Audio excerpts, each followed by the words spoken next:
አብርሽና ሄርሜላ ተታረቁ። የሄርሜላ ታላቅ እህት መታ አስታረቀቻቸው። ሄርሜላ በጣም ደስ አላት። እንግዲህ ከአንድ ቤት አንድ አይነት ሴት እቺም እንግዲህ መቼም ባለትዳር ትሆናለች ወይ ልጅ ሊኖራት ይችላል። ግን ባለትዳርና የልጅ አባት የሆነ ወንድ ከእህቷ ጋር ለማስታረቅ ካለችበት መምጣት ማለት በጣም የሚያሳፍር ተግባር ነው። የምሬ ነው ማለት ነው።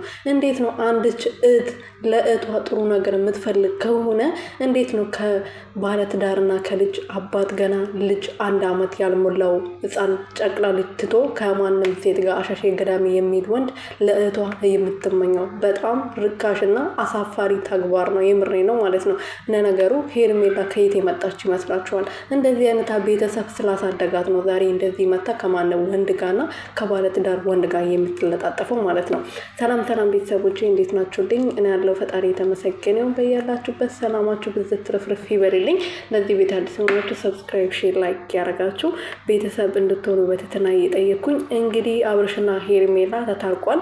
ሄርሜላ ይቅርታውን ተቀብለዋለች ምንም ሳታስለፋው። ትላንት ቤት ድረስ ሄዶ ወንድሟ ስለነበረ ልታረቁ አልቻሉም። ዛሬ ደግሞ እህትዮ መታ እንግዲህ በነገራችን ላይ እውነተኛ እህቷ ነው የምትመስለው። በጣም ነው የሚመሳሰሉት፣ አፍንጫቸው፣ አሳሳቃቸው ምናምን ማለት ነው። እና በጣም ይመሳሰላሉ። እርግጠኛ ነኝ እህቷ ነው የምትሆነው አንድ አይነት ስለሆኑ ማለት ነው።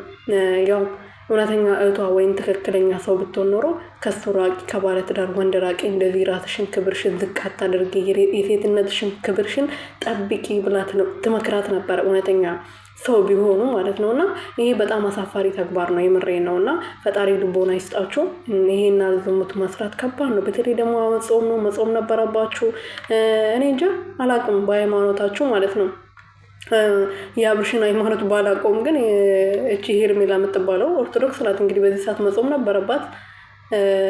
እኔ እንጂ አላውቅም። ለማንኛውም ፈጣሪ ልቦና ይስጣችሁ። እቺ ተብያውም ደግሞ ትማሪያለሽ፣ ወደ ራስ ተመልሰሽ እህትሽን ከዚህ ጉድ ታውጣታለሽ ብዬ ተስፋ አደርጋለሁ።